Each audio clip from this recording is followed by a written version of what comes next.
নমস্কার সকলকে, আমি পায়েল। আজকে চলে এসেছি আপনাদের সাথে একটা নতুন ভিডিও শেয়ার করতে। তো আজকে আমি বানাবো পনির ভুর্জি, সেটার রেসিপি আপনাদের সাথে শেয়ার করছি। তো প্রথমে আমি একটা কড়াইয়ে একটু সর্ষের তেল দিয়েছিলাম, তার মধ্যে একটু আদা বাটা দিয়ে সেটাকে একটু লাল লাল হয়ে ভাজা ভাজা হচ্ছিল।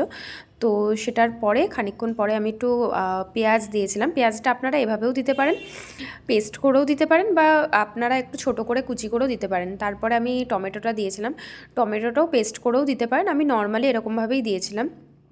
তো আমি এর মধ্যে কিছু ভেজিস অ্যাড করেছি, একটু ক্যাপসিকাম, একটু গাজর। তো গাজরটা একটু ভাজা ভাজা হওয়ার পরে আমি ক্যাপসিকামটা অ্যাড করেছিলাম। তো ক্যাপসিকামটা একটু ভাজা ভাজা হওয়ার পরে আমি না একটা আলু সেদ্ধ করে সেটার মধ্যে দিয়েছিলাম, যাতে জিনিসটা আরও বেশি থিক হয়, ওই জন্য। সেটা আপনারা স্কিপও করতে পারেন। তো তারপরে একটু কাঁচা লঙ্কা দিয়েছিলাম, দিয়ে তারপরে পনিরটা আমি একটু করে নিলাম, ভেঙে নিলাম। আর পুরো পনিরটাকে ভালো করে চটকে একটু একদম যাতে না থাকে, মানে দানা দানা না থাকে, সেরকমটা চেষ্টা করবেন।